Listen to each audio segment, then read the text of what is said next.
it's a great treat to have a colleague from Catholic University in Chile here.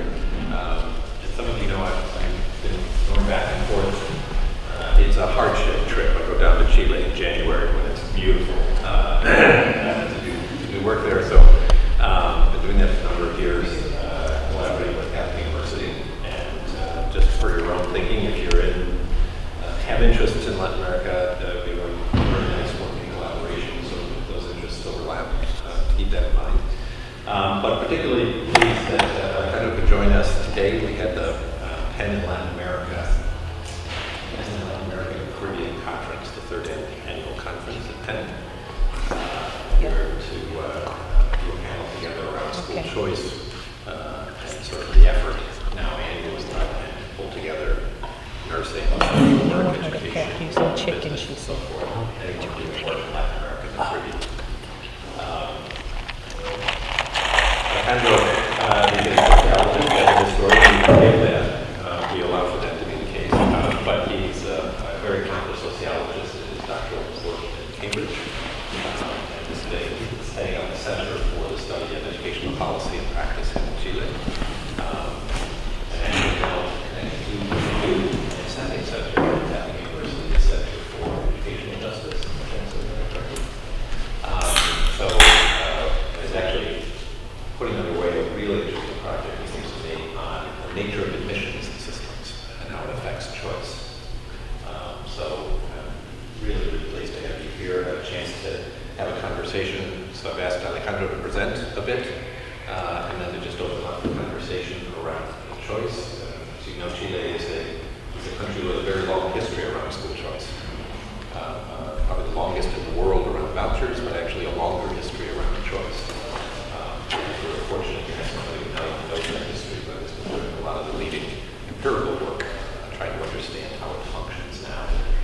So given the prominence of that topic for us, it's particularly a pleasure to present that. Well, thanks. I think the idea is that I would speak 20 minutes or something.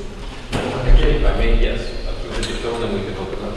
I wanted to, if I could, just ask everybody, since we're a small enough group, just to introduce yourselves, if you would, so we know who's in the room.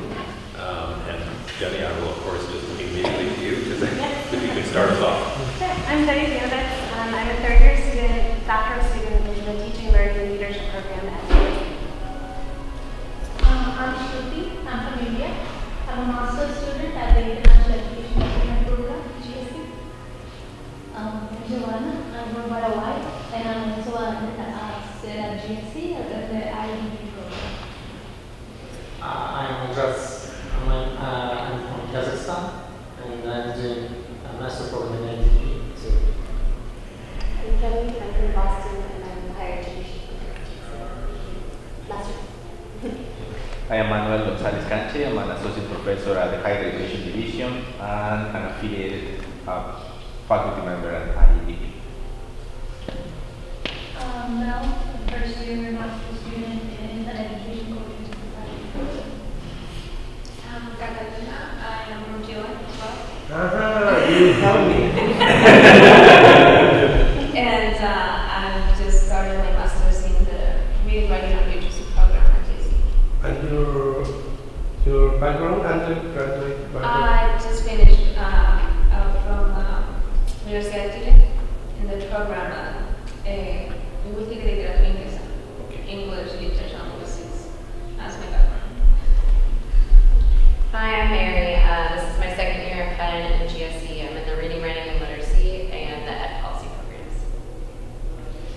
I'm Dwight. I am the Chief Academic Officer of Scholars Promise International, which does online education, U.S. curriculum for international students. I'm Mike Johanek. I'm on the faculty at the Grad School of Education. Hi, I'm Candace Logan. I'm the program coordinator for the mid-career program. I'm Martha Williams, and I'm a program coordinator for the mid-career doctoral program. Thank you. Well, the idea is I will speak 20 minutes or something, and then we will open a conversation. Jenny brought a very good question, so maybe you can share. And I would like to share with you, I think, three ideas. 3 points. First of all, historical description of school choice and the political dimensions under which education policy is built. And sometimes educators or some researchers in different topics or areas don't consider that what is going on, for instance, within the classroom is completely shaped by national policies. So I would like to call your attention about it. Second, tell you a bit what is the evidence about the impact of school choice in Chile. It's complex without a PowerPoint. It's a lot of research, so I will try to underscore 2 or 3 points about the evidence, and then I would like to share with you what is going on in terms of policy in Chile now. We have been facing up strong policy change in the market-driven education. This government is going to finish. President Bachelet government started 3 or 4 years ago. She introduced strong policy reforms in education in different dimensions, not only about school choice, but also in, for instance, a new law regarding teacher salaries, teacher development, etc. They will not talk about, but it's a image that we have been facing up strong reforms.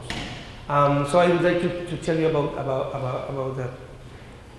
So first of all, about the school choice, in Chile we had at the beginning of the 80s a strong reform, not only in education, but also in health, in pension, in the electricity provision, which was shaped by the transformation, let's say, a sort of revolution of the dictatorship of Pinochet.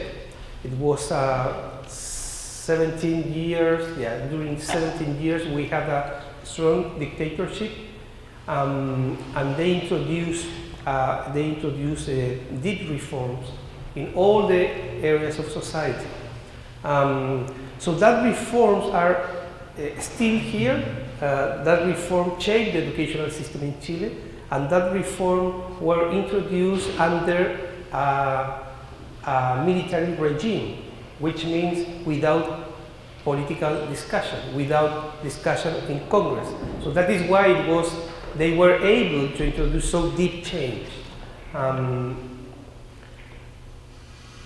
would like to call your attention about the role that civils have in the dictatorship, because the dictatorship in Chile, let's say, this is not this is a comment about how political science think the political regime.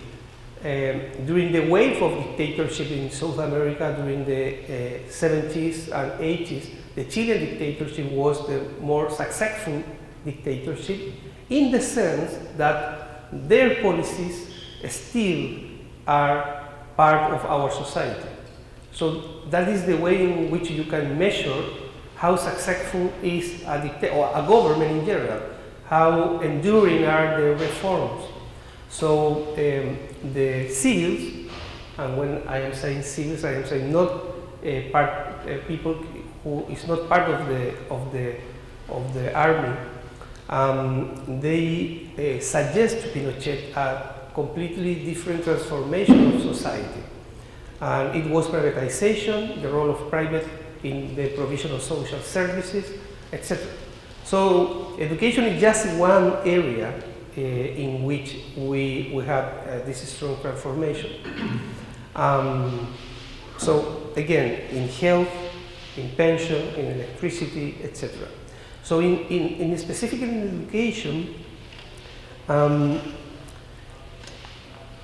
under the idea that private provision is better than public provision because private are able to offer more innovative practices, they have the capacity to answer or meet the demand of consumers faster than public provision, etc. The government, the Pinochet's government, invite or create many incentives to bring private like a supply of education. That incentive were offer funding via voucher. I will come back about the voucher, but funding. They were allowed to provide education for profit. They were the barrier to become an owner of a school and get the funding from the state was almost minimal. You don't need to be or to have or to hold a degree in college. Any person can become an owner of a school and get the voucher or the funding from the government. So first of all, private were invited and the government created incentive. The public schools were given to municipalities at local level and under the idea to compete with this new private provider. So first, private provider and the government give it incentive. Secondly, they transform completely the funding system. So now it's not the funding system is not in the supply side, it's organized from the demand side. It means that every child get a voucher, not directly, not the money directly, but the money follow an amount of money follow the student. So if the student choose that one school, the money goes to that school. If the student changes school, the money follow the student. So what does it mean? Does it mean that the school, or what is the idea or the action theory about that? Quality is going to improve because now a school have the pressure to improve quality in order to get the student. Otherwise, they are becoming poor without funding. So voucher, second. Third,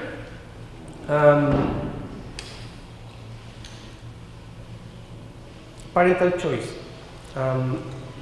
This is a controversial issue because in Chile we don't have in our history a central admission system. So like in most of countries in the world, you have to go to the school of the district. In Chile you can go to any school.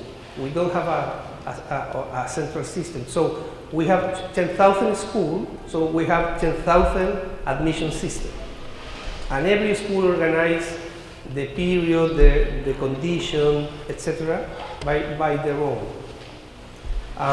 So this change in the sense that now the parental decision has a strong impact on the funding of the school. That is the transformation of parental choice.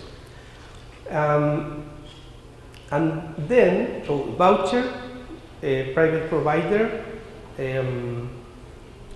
public school going to the local level, and lastly, it was created a standardized test learning system at the end of the 80s, and now we have a strong standardized testing system, and that is very important because it offers information to parents in order to take decision about choice. You have to imagine like education like a good. So how do you decide if the good is nice or not? Like food or drinks, etc. Well, these tests, standardized tests, are the information which this is the theory, which will be so important in order to take decision about what the school is better or what exactly in terms of quality measured by this national standardized test. At the beginning of the 90s, Chile recovered democracy, and we have a center left-wing government from the beginning of the 90s until 2012. No, 10. You have to help me. from the beginning of the 90s until 2010. So it was a long period with that same coalition, center-left coalition. But even though this center-left coalition didn't change anything about this, the only change in all this period, when I am saying all the strong transformation of dictatorship wasn't changed by this center-left coalition. So just two changed. In 1993, it was introduced co-payment, which means that schools, subsidized private schools, can charge a fee to families. So now families can, if they want, they can choose a school in which they should pay. This is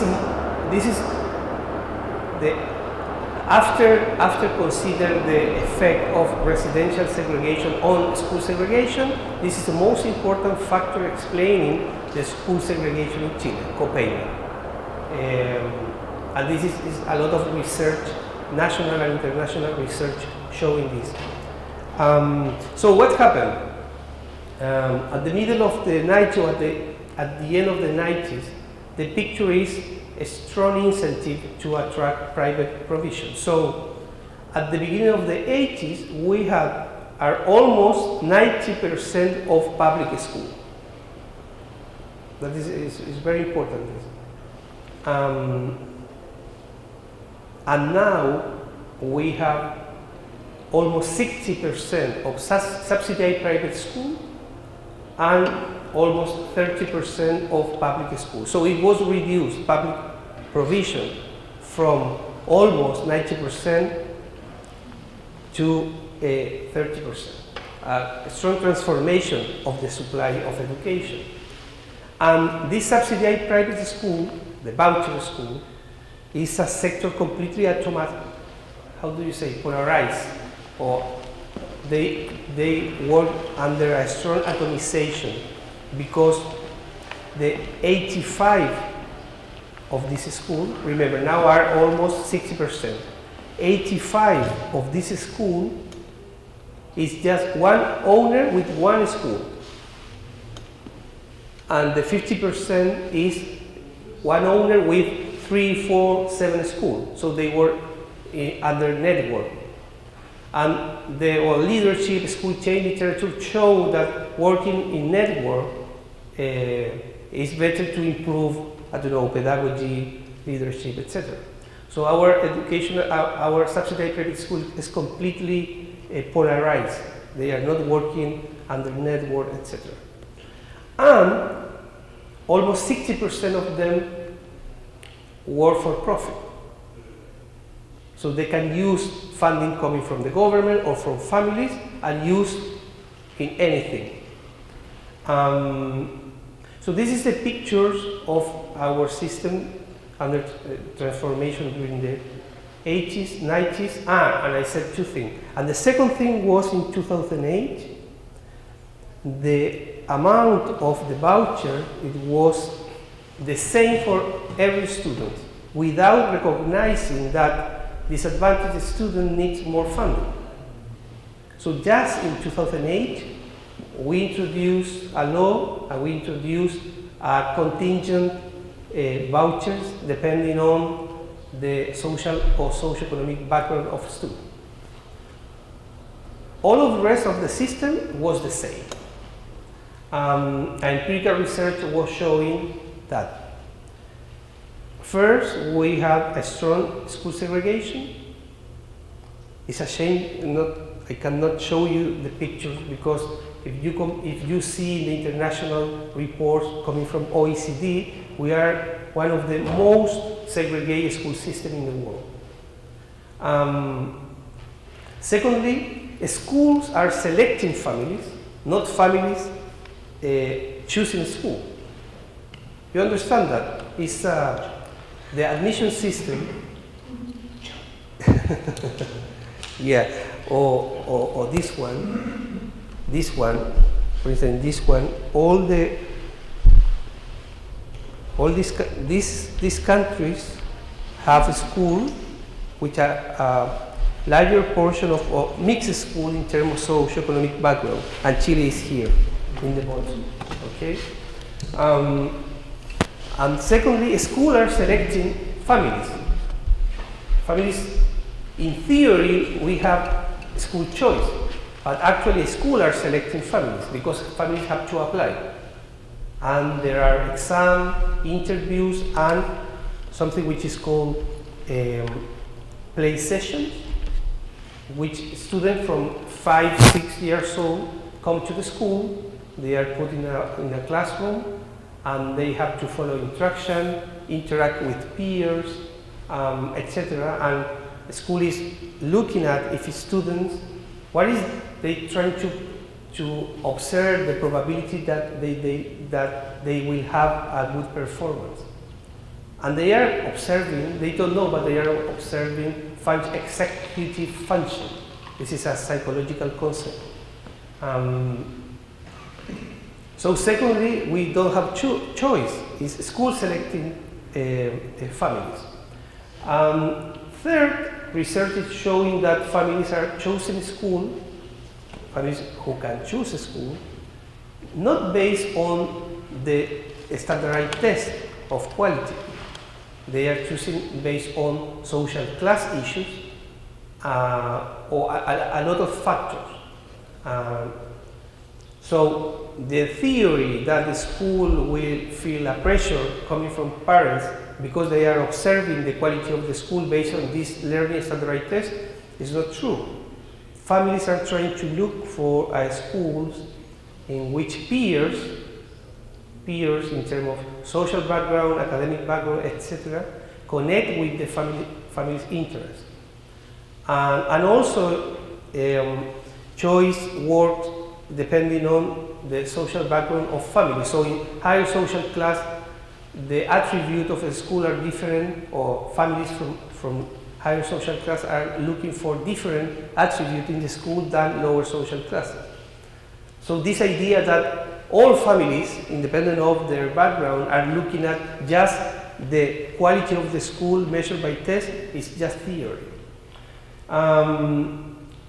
So what happened? In 2006, I said 3 points. First, tell you about the foundation of our educational system. Second, what is the evidence about how it's working?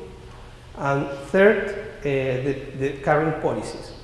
So what happened? In 2006, we had a strong political crisis because the secondary students went to the street, and there were a strong demonstration.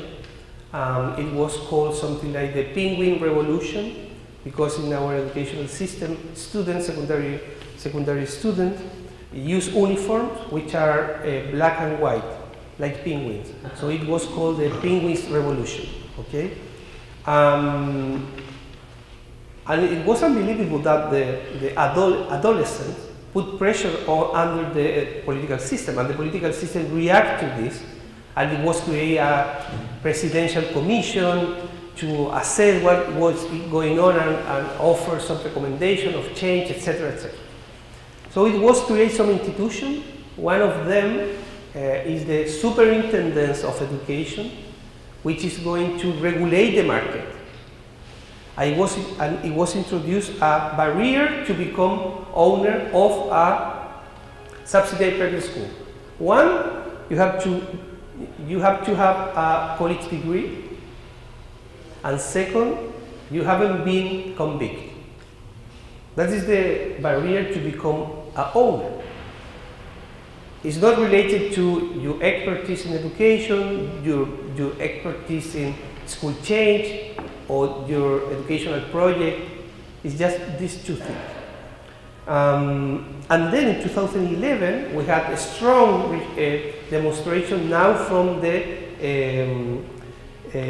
undergraduate students. And it was called the Umbrella Revolution because it was during the winter and all students were in this demonstration with umbrellas. So the pictures are beautiful. You were there. Okay. Was there. She was part of that. And we have, in my presentation, I have some picture of that. I was on strike for 6 months. 6 months, yeah. And a lot of universities were occupied with students at the time. Around, I'd say, 4 to 6 months, depending on the university. Pretty much all public universities and like half were private universities in the country. Mhm. So what happened? It was during the right-wing government, the first right-wing government after the dictatorship. So what happened? Politically, Presidenta Bachelet, who at that time was working in UN, came back to Chile with a huge popularity. She won the elections, and she took the agenda of students, or the movement of students. And she introduced a lot of reform, and one of them is called Ley de Inclusión, or Inclusion Law. And this law was approved in 2005, 2 years ago, under a strong political discussion in the Congress. Of course, the center right wing was against this law, and this law has 4 components. First, it creates a new admission system, a centralized one. So now families have to apply in a platform, and they have to think what are the preferred school.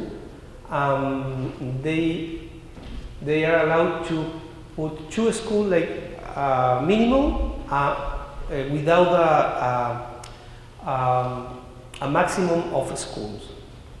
So it's an algorithm. It's following the Boston admission system. So what is the idea? In Boston, at least, research shows that the 65% of families are assigned to a first preference school. So it's so important because it's more efficient, it distributes preference, it takes into account your preference for schools, etc. So this is one reform. Second, it was eliminate the co-payment. Subsidized schools now, they are not allowed to charge a fee to to families. And the government is putting the money which was coming from family. And it was thanks to a strong tax reform. Third, for profit was banned. Now schools are not allowed to be a, how do you say in English? It's like a business, the business figure. The legal figure of the school is not just a business. It must be a foundation without profit. And 4, more barrier to become an owner of a subsidized private school. Now it's dependent on it's not only necessary that you have a college degree or not being convicted. You have now under a specific territory or the territory in which you would like to open a school, the demand should be important, and also your project should be an innovative project, considering the educational project which already is in the territory. So it's some barrier or some condition to become an owner of a school. So these are the reforms, and they have been implementing gradually. But what I would like to call your attention, and this is my last point. We will continue after this reform with voucher, mixed provision, subsidized private school, and all the reforms are trying to push school choice, because the political rhetoric was our system is not allowing to families to choose. So this new admission system will allow families to choose a school of their preferences, and because of now they don't have to pay, they will have more opportunity to choose any school, etc. So all the political or all the reform are supporting school choice. They're looking more school choice, and we will continue with mixed provision and with voucher. So this demand side system, in order to compete or create a market in which public school and subsidized private school and between subsidized private school compete for a student. So what is my point? Our educational system is extremely organized under market-driven initiative, and this reform is just they are trying to decrease a bit this extremely organization of the educational system, but it's not going against the market-driven organization of the system. So families like to pay. We are observing now, and we are just starting new research in order to understand what is going on. Families or middle-class families are against this new admission system because they are saying, now I have less option to gain a seat in that school, and I have the same probability like other families from disadvantaged background, and that is unfair.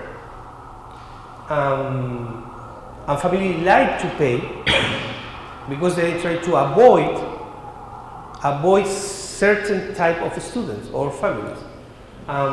So that is this is part of our society, an unequal society, a segregated society, which is you can observe in our educational system.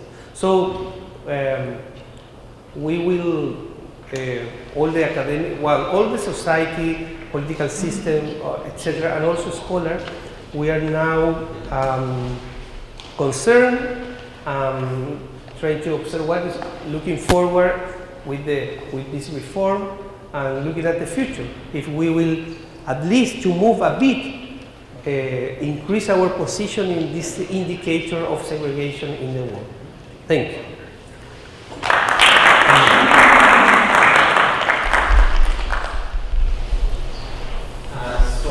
We have a class, Economics of Education. Sorry? We have a class, Economics of Education.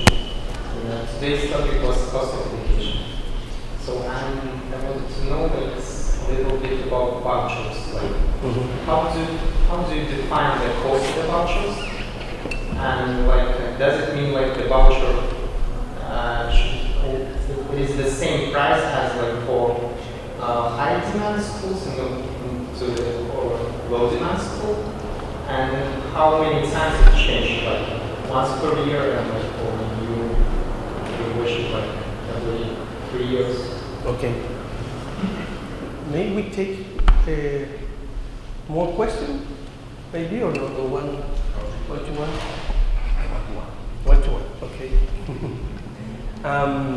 Well, voucher is the amount is increasing annually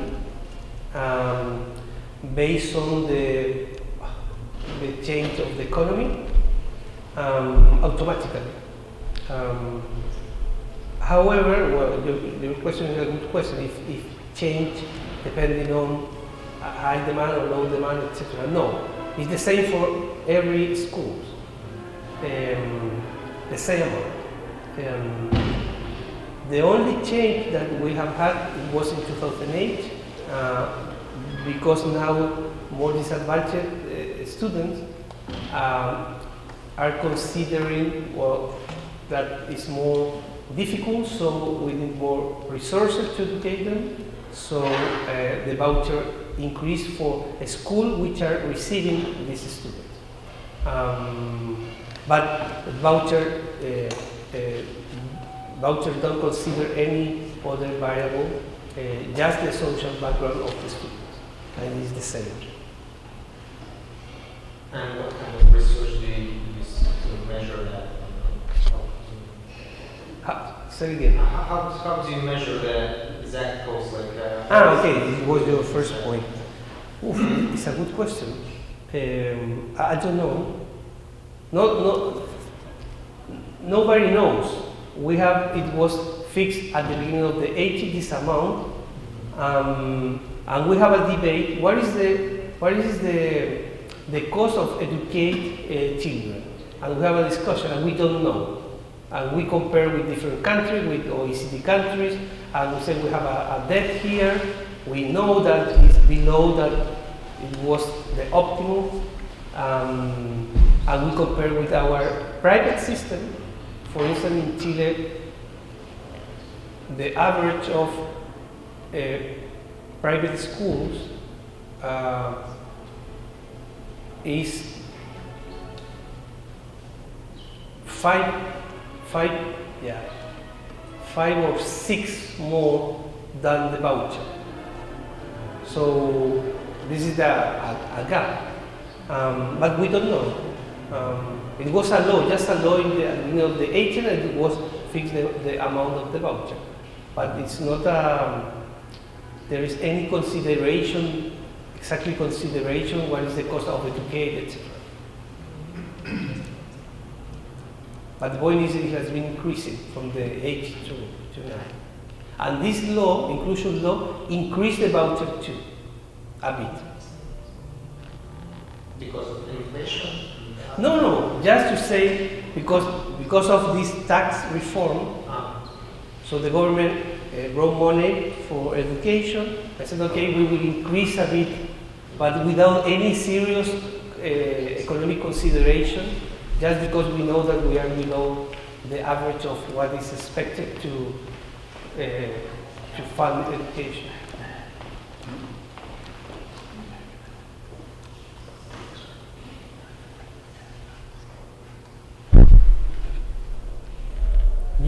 What do you think?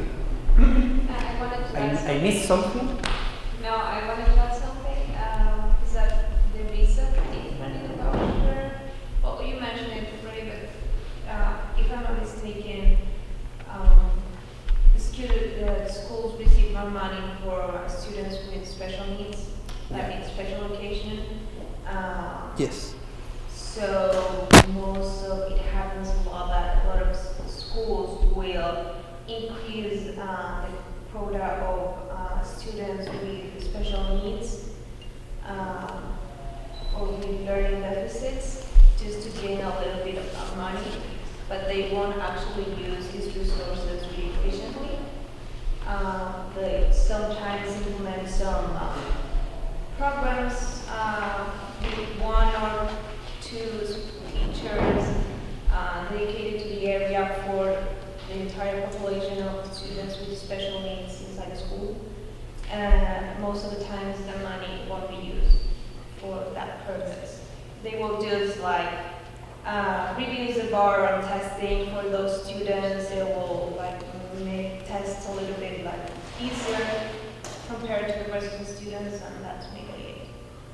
So that voucher system has also had an impact on the quality of education that a lot of students receive. And in this case, in this difference with the students with special needs, it was pointing to actually make them receive a better education, and it's actually made worse. Because the idea was to include them inside the context of normal schooling, so they would have to be like set aside. But now they're being included and not included at the same time.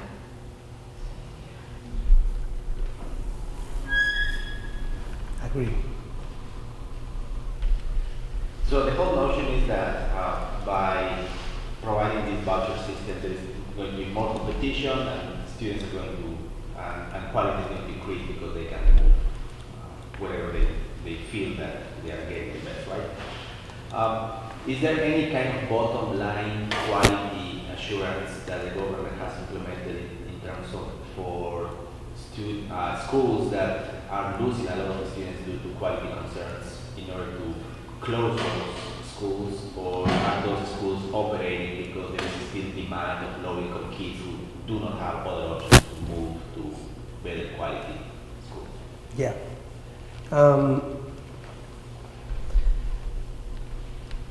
After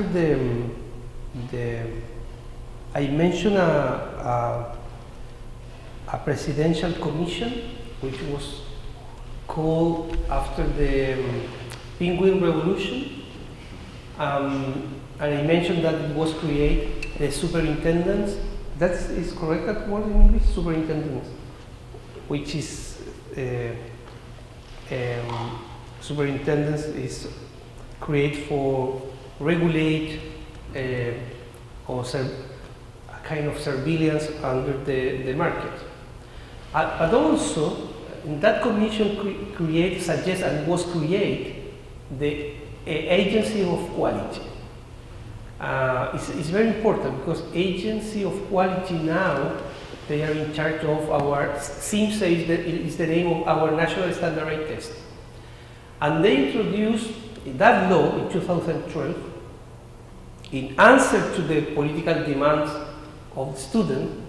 Students were saying, we don't want more market in education. And the answer was, okay, we will have an institution to regulate the market, and also in order to assure quality, we will create the agency of quality.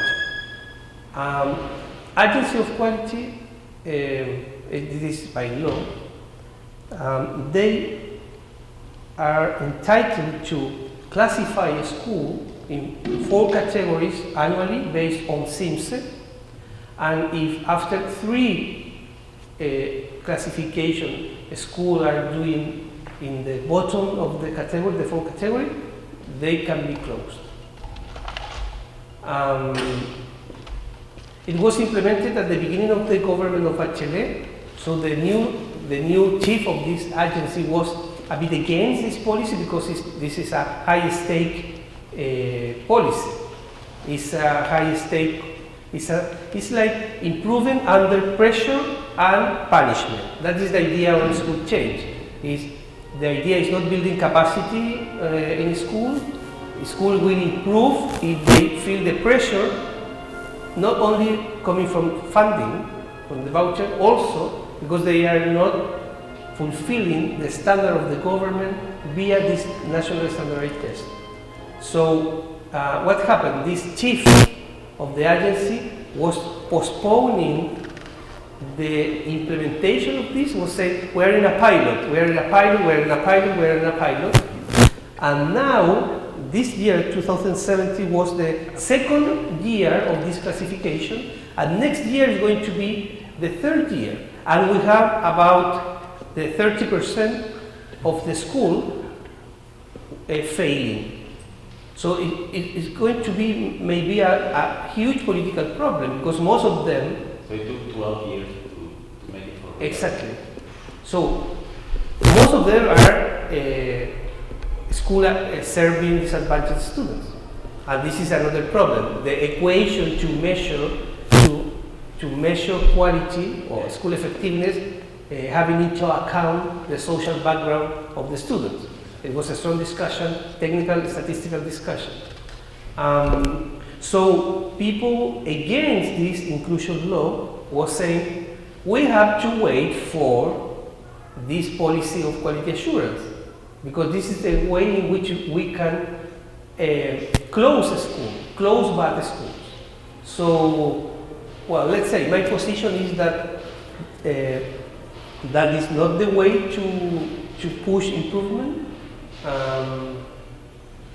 Because it's threatening, you are threatening schools, and also because you don't have a good understanding and why the schools are failing.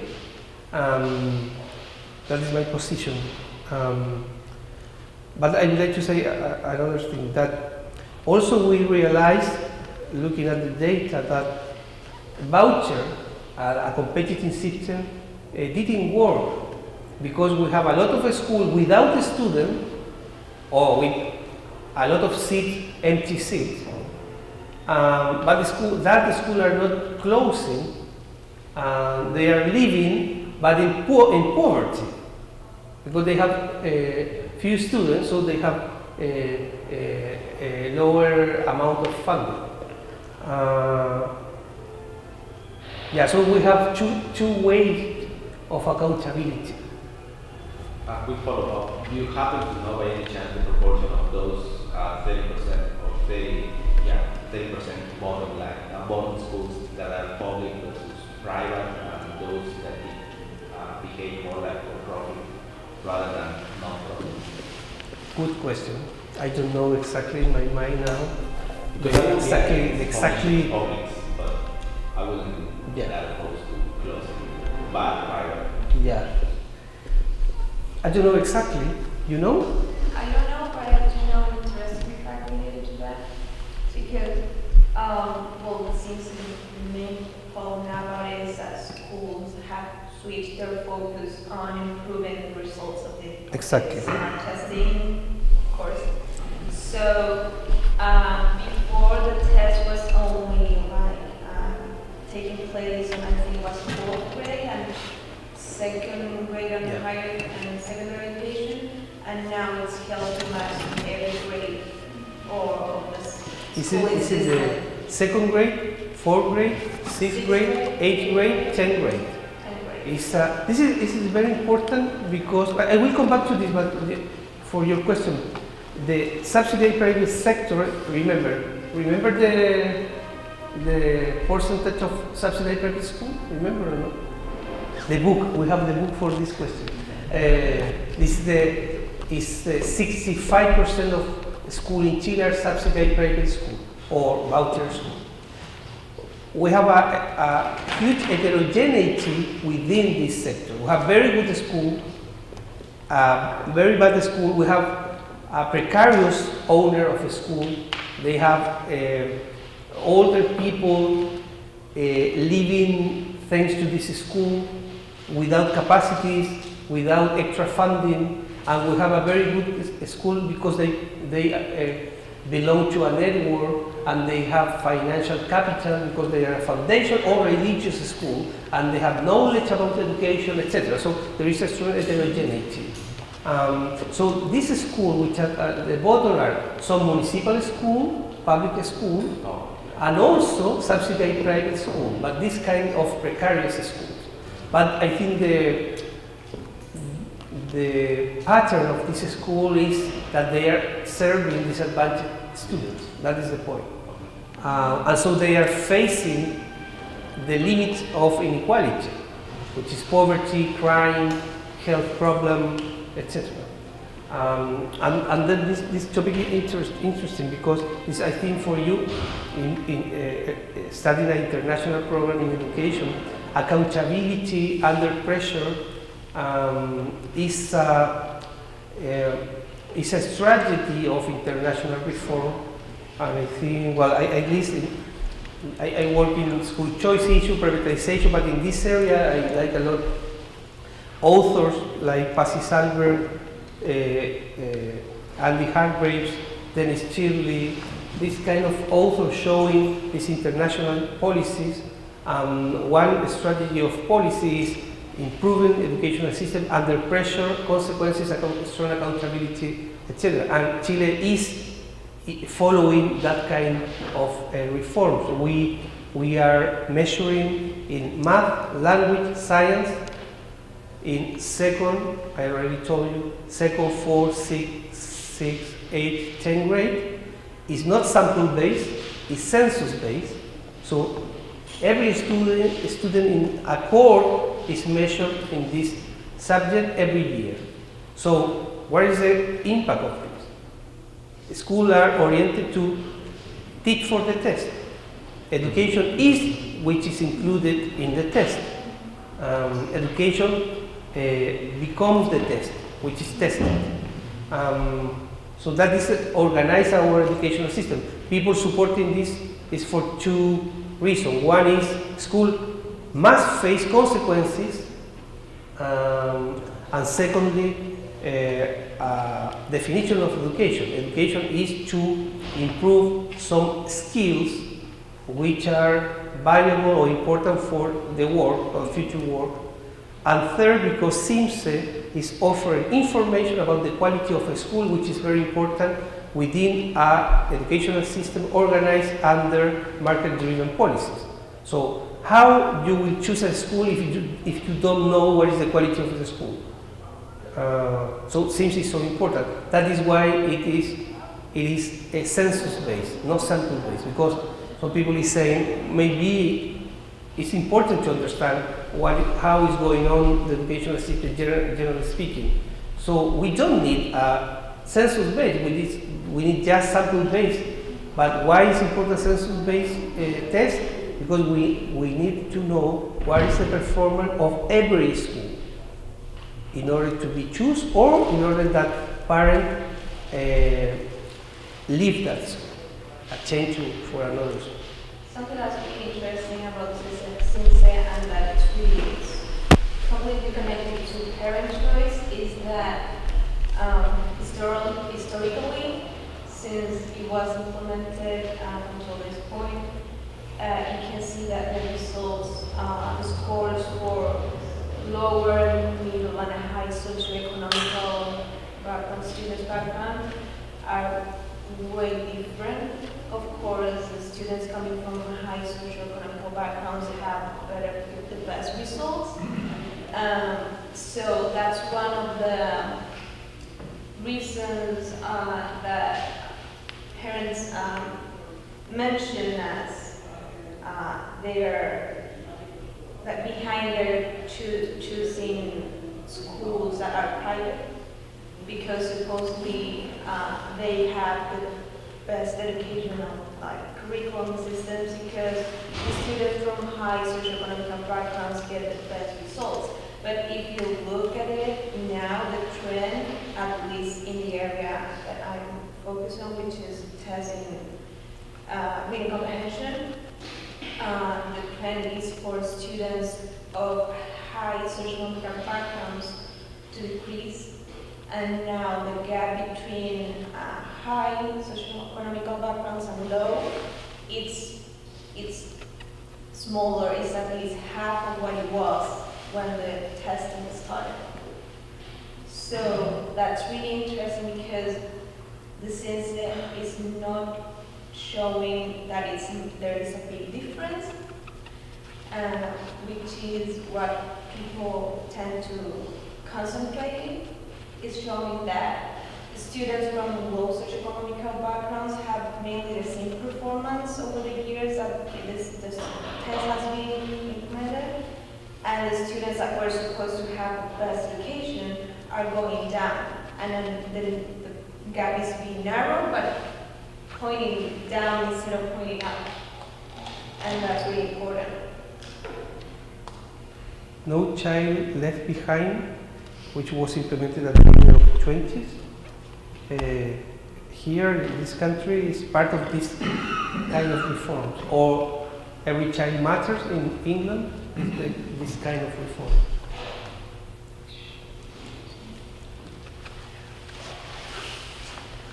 By giving the school choice to parents means the parents also have the power.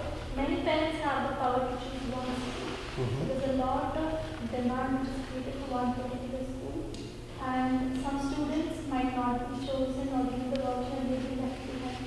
So how do you cater to that demand and supply? Sorry, what is it? Your last point? How what? How do you cater to the demand and supply of school choices?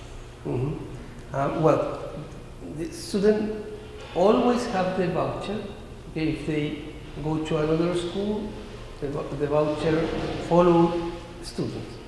And your question is, we have active choosers, so families which look for a school and apply, etc. If they don't get a seat, they have to look at another school. But we have passive choosers, parents who choose, we call self-selection. They don't go to a selective school because there is a local knowledge about what school is more selective. asking requisite coming for interviews, etc. So we have a local market with different hierarchies of the schools in terms of reputation. We have a strong reputation or system reputation in which families know which school is receiving, for instance, lower social class students which are more how do you say, well, easy to teach students, even though they are coming from lower social background. We have a strong hierarchy of reputation in the local market. So that is why some schools they face up strong demand or high demand, and they select. But also, our qualitative work shows that schools understand that to be selective show quality. So even some schools, even though they have seats, they have room, they don't accept any student or all students which are applying, because they are trying to show that they are selective and they are good school.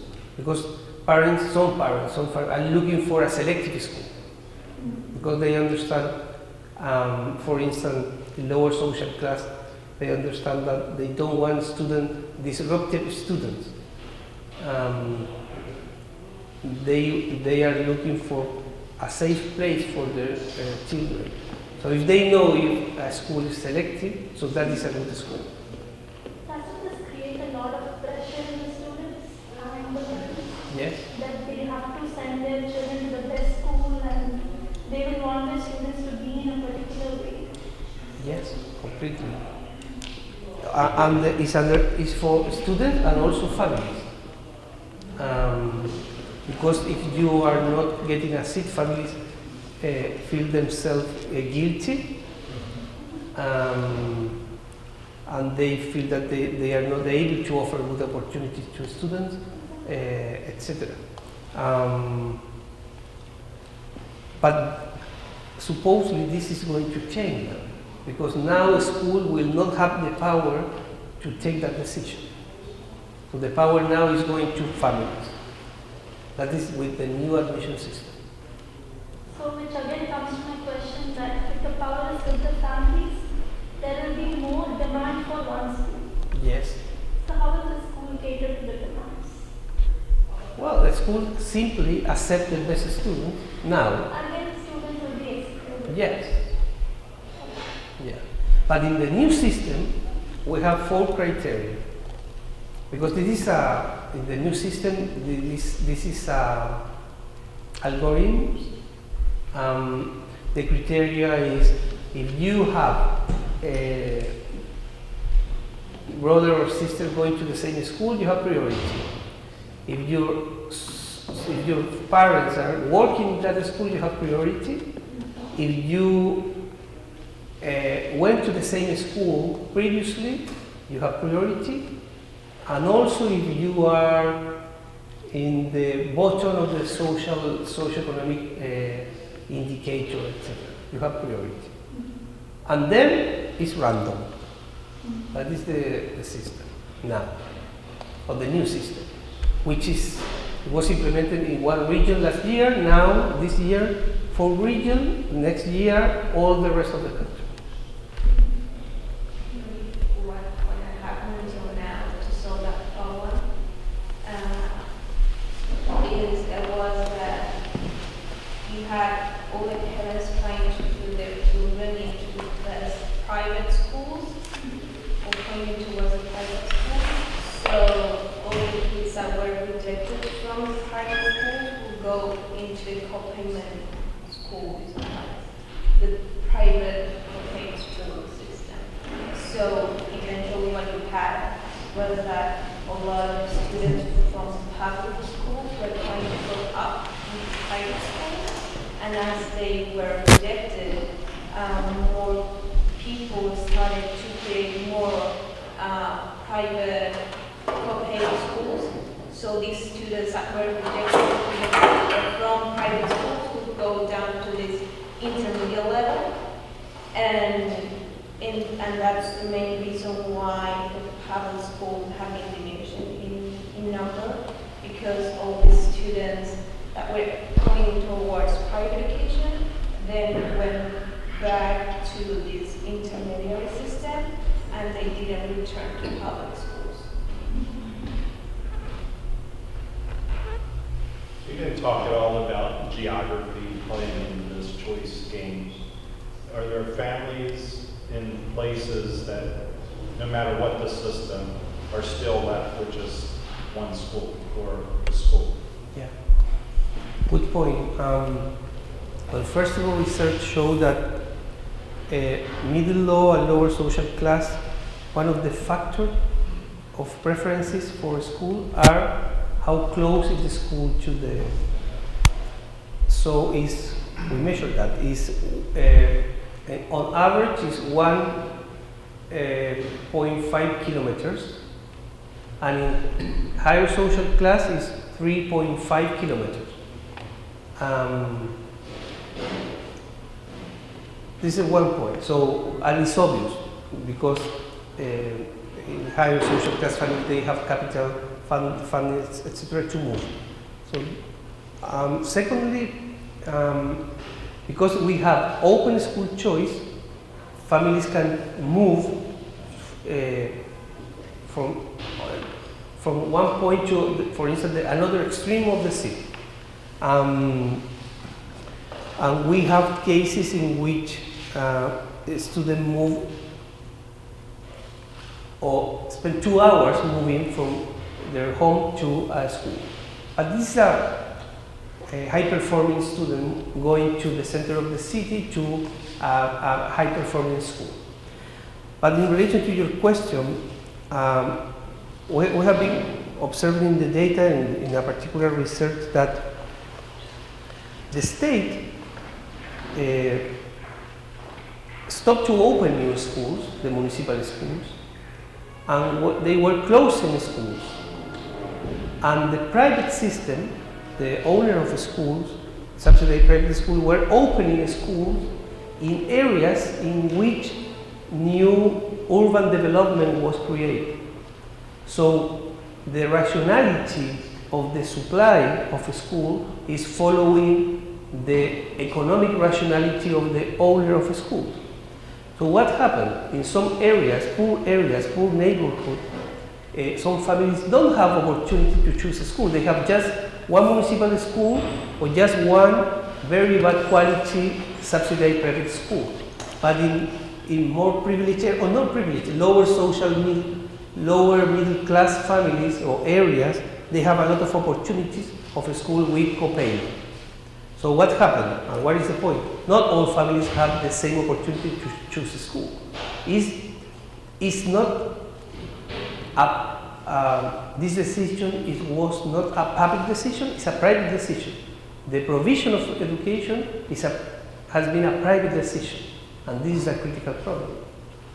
So I didn't mention that it was just 2 weeks ago approved in the Congress a new reform in this government. This government did a lot of things in education. It's a creation of the new public system of education. I didn't mention because it's so complex. It's another topic. But what does it mean? At the beginning of the 80s, the government gave a school from the Ministry of Education to the municipalities.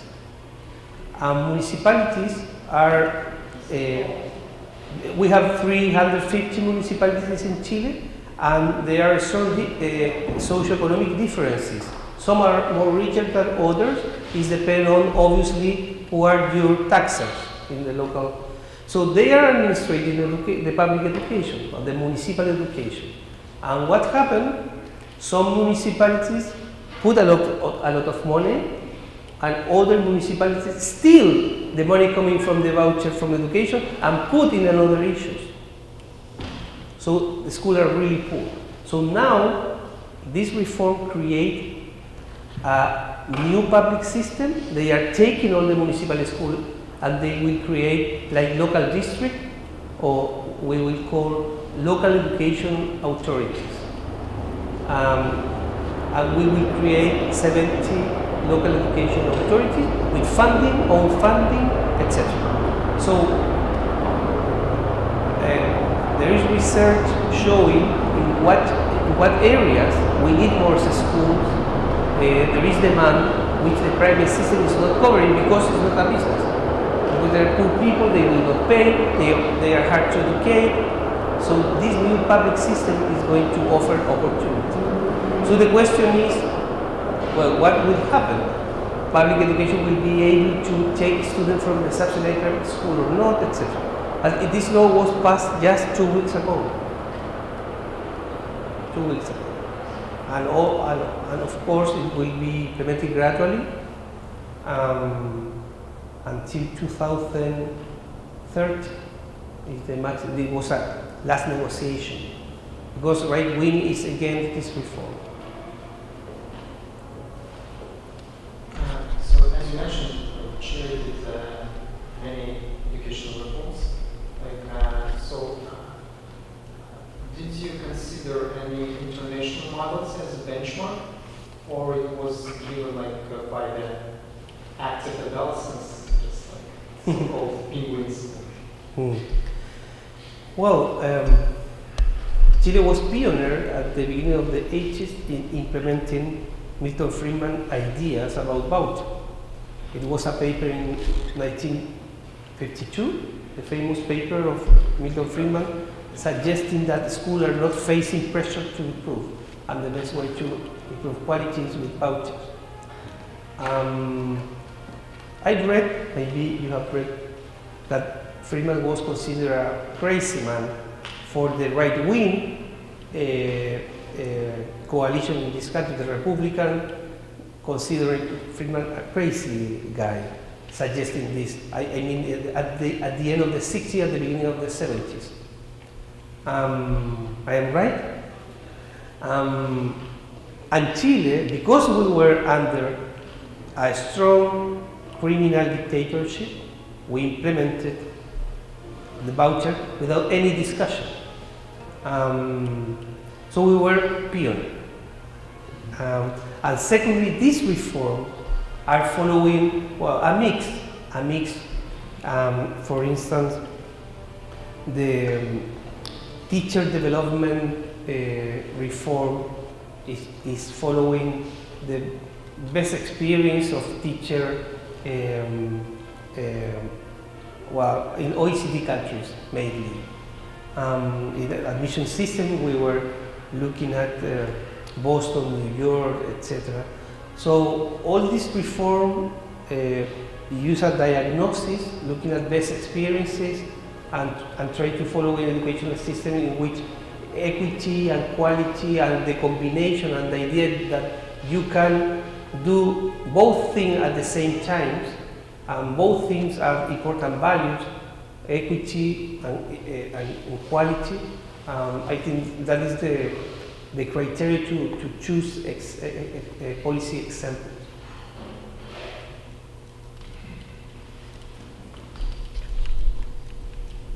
Just a footnote on Friedman, because I think, yes, at first I think he was considered extreme. You did, maybe a decade or so later, you had economists from the left making voucher proposals as well, with various qualifications, Coombs and Sugarman and some of the others that do that. At the time, though, it was also, he was writing just after the Brown decision in the U.S. That made it illegal to have segregated schools by law. The Brown decisions did not say that you had to integrate the schools, and so they set up schools of choice. That was one of the first uses of that as a system. So a lot of southern districts set up schools of choice, and they said, look, all the white kids are choosing to go to this school, and all the black kids are going to it. We're not doing anything, it's just a choice. Yes. And that became attached to Friedman in some ways. In fact, he wrote about it right after he wrote this. He wrote a long footnote saying, I know I'm being associated with that, and I don't agree with segregation. Yeah. But he still accepted his argument, he still wanted the same argument, Yeah. but he thought that was a bad thing. But people don't read footnotes, so Yeah. yeah. Friedman went to Chile during the dictatorship, during the 70s. Yeah. No, your economics department. Yeah. No, Chicago boys. Well, exactly. It's important to talk about the Chicago boys. So I went to, this is my first tour of Catholic University, as they pointed out, here's the economics department. And it was built by Los Chicago boys, all the Chicago economists trained by Friedman. Exactly. Catholic University, along with University of Chile, we will not discuss who is first, but these are the best universities in Chile, and also in Latin America.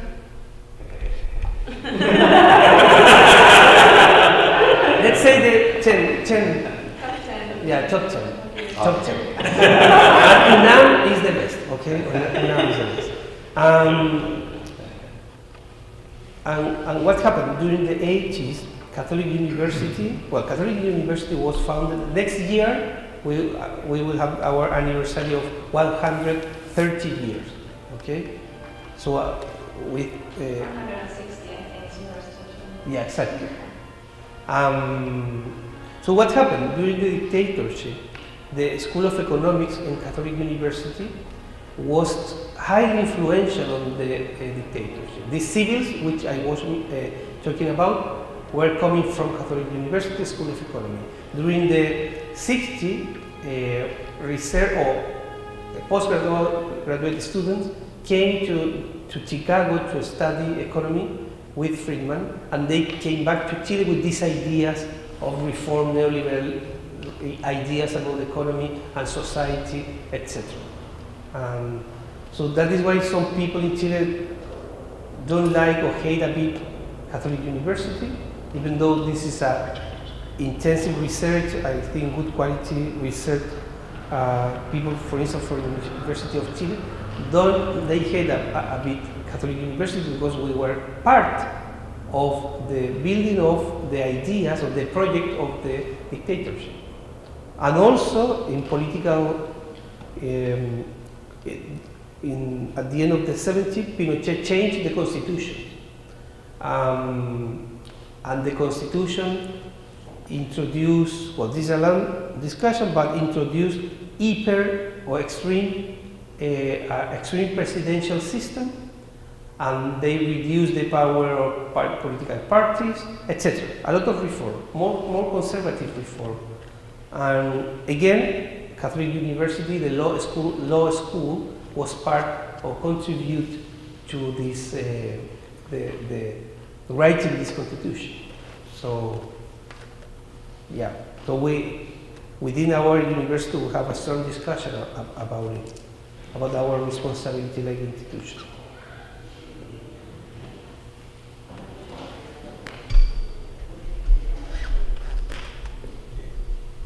Just a comment. I find it very exciting that there is a lot of similarities between the debate that we have in this country with the community college system, which usually attracts low-income first-generation college students who most of the time are criticized by not helping these students perform or graduate from college.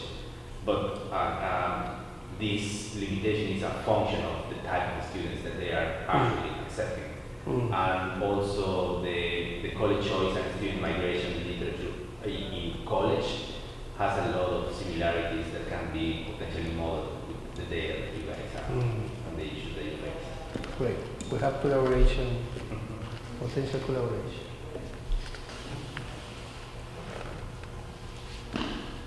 Thank you. Yes.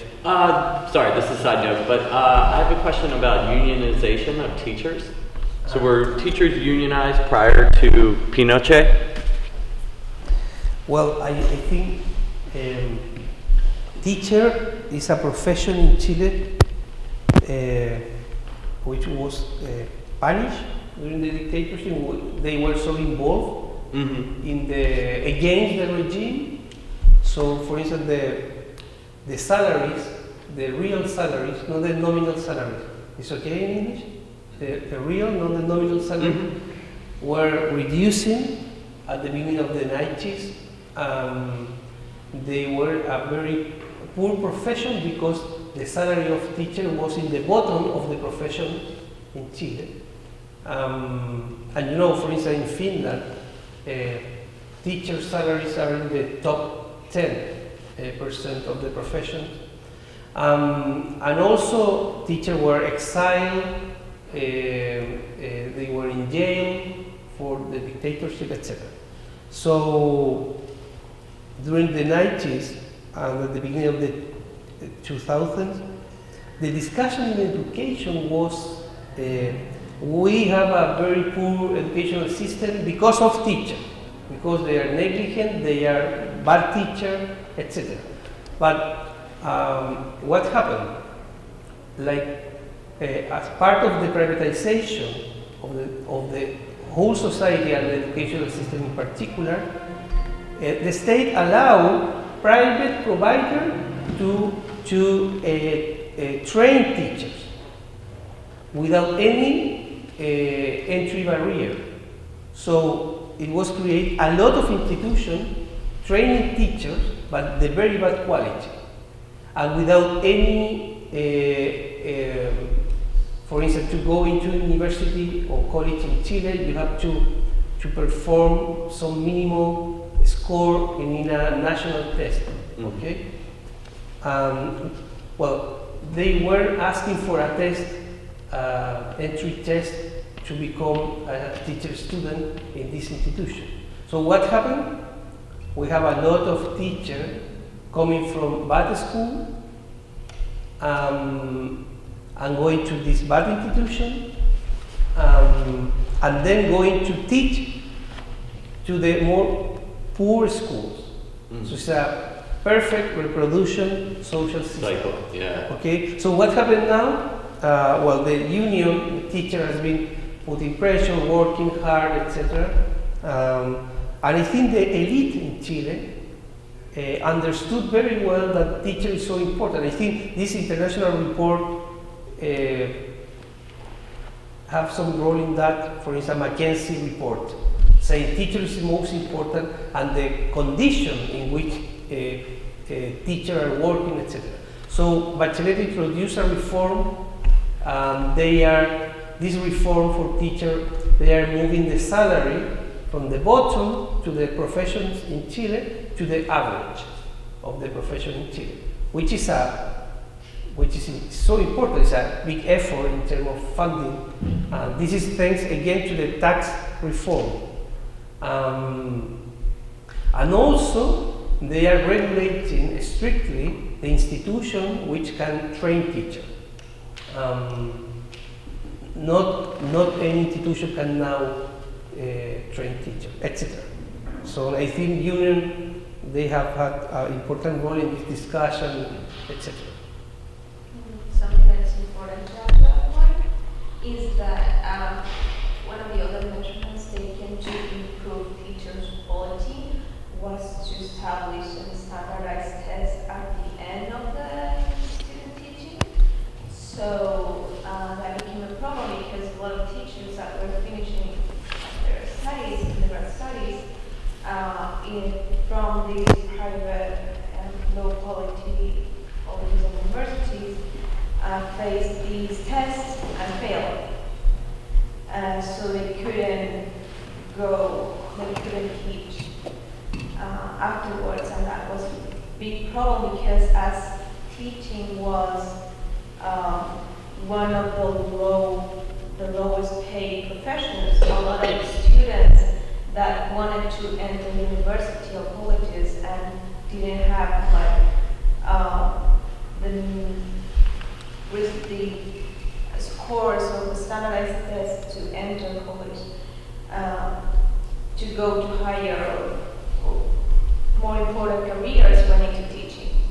So then you had a lot of students, a lot of people that came from low socioeconomic backgrounds most of the time that went into teaching because it was the only thing that they could enter when they went to university, and they couldn't actually teach because they were failing these tests.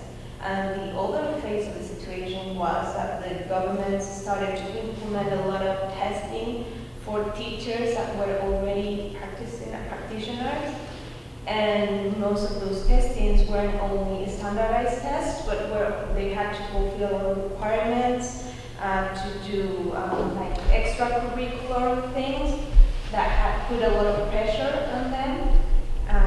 And it was really complicated, especially for teachers working in public education, because they had a lot of problems inside the classrooms trying to teach their students, and they had a lot of things to do after the working hours to actually plan and do different activities for these students to try to improve their educational process and their learning outcomes. And they were adding on top of that a lot of requirements they needed to fulfill, and a lot of reports that they needed to fill, and a lot of study they needed to do for testing. So it became even harder to teach students from problematic backgrounds and to actually succeed in taking them to a better level of education inside the system. There had also been the scholarship system too. Is that still in place? Yes. Yes. So that there was a system that said, so it seemed to do, what I found fascinating on the teacher part was that there were sort of multiple approaches. There were, in St. Chile, is there sort of the TFA version? Teach for America, Teach for Americans and Teach for Chile kind of thing. But they also brought in what is more sort of Finnish in the sense of if you get a certain score on the tests, and as you were saying, where normally you might qualify for a physics program because they require higher scores, but you decide to go into education, depending on the rank of your score, you either got free college tuition, free college tuition plus a stipend, free college tuition plus a stipend, plus I think it was like an international experience. An exchange term. An exchange term. Yeah, but this one teacher is a good example of the private mindset in Chile to think policies, because this mindset that the public problem, in this case in education, will be solved by private. And this example is a good example. We have a market completely unregulated market of teacher training. And then the government is saying we will apply this test at the end of the career, before to enter to the school, to work to the school. So you are under this idea, the problem is located in the person individually, not in the institution. The problem is the institution. We have a very good research showing that the value added of these institutions it's zero. That is the value of comparing different training teacher institutions, and these institutions are zero. So even though the government was thinking, because it's not going to happen now, was thinking to punish to the student, to the future teacher, and research, international research, and this is why it's important to consider research, show that a good teacher depends on the training, of course the personal features, the training, but also the contact and the work with peer into the school. And it takes time, 5 years, working with peer. And the professional development in service. So this test is not predictive of the practice of the performance of the teacher, because you need contact with peer, professional development in service, etc. Not only considering the training in undergrad level. So that is showing international research. So this policy wasn't taking into account that amount of evidence. And Union was so important to put this point in collaboration with the scholars. But this is not my topic. Yeah, that is why I'm saying private mindset, to think all the policies. Yeah. Please join me in thanking Alejandro.